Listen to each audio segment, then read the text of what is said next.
Once upon a time, there was a family of rabbits. They lived under a big fir tree. There was Mrs. Rabbit and her bunnies, Mopsy, Flopsy, Cottontail and Peter.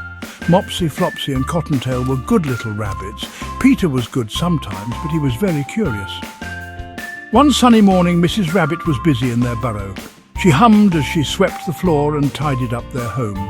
Mopsy, Flopsy, Cottontail and Peter, she called out, "Come here, my dears." The four bunnies hopped over to their mother. Mrs. Rabbit had a basket in her paw. "I'm going to the market," she said. "Be good while I'm gone."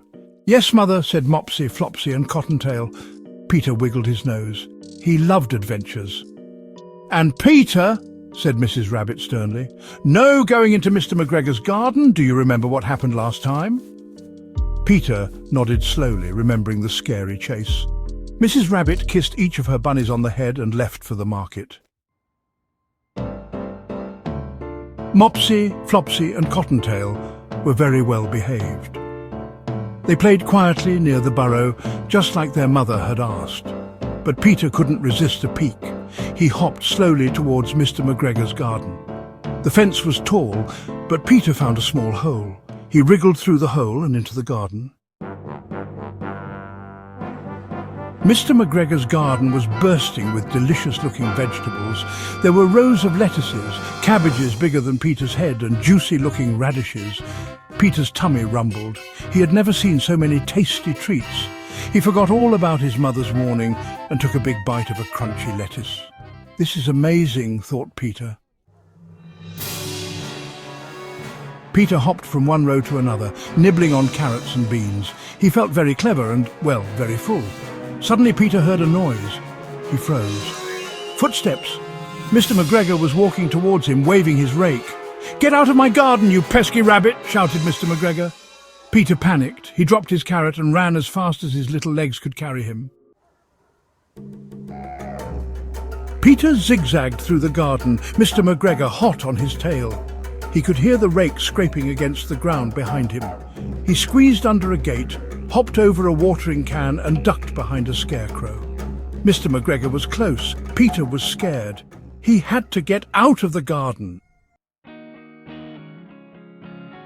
Peter spotted the hole in the fence. He gathered all his strength and jumped.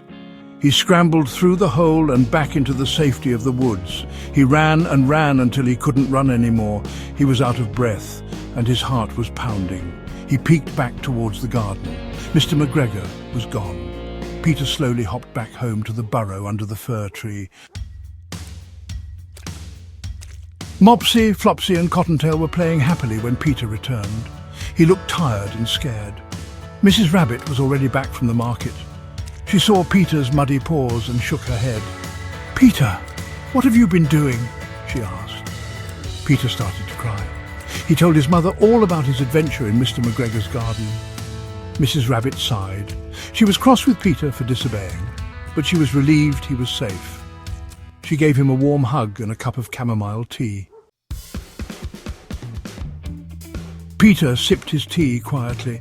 His tummy ached not from hunger, but from too many vegetables. He snuggled close to his mother, feeling safe and warm. He knew he shouldn't have gone into Mr. McGregor's garden. It was dangerous, and he had worried his mother. "Will you be a good rabbit from now on?"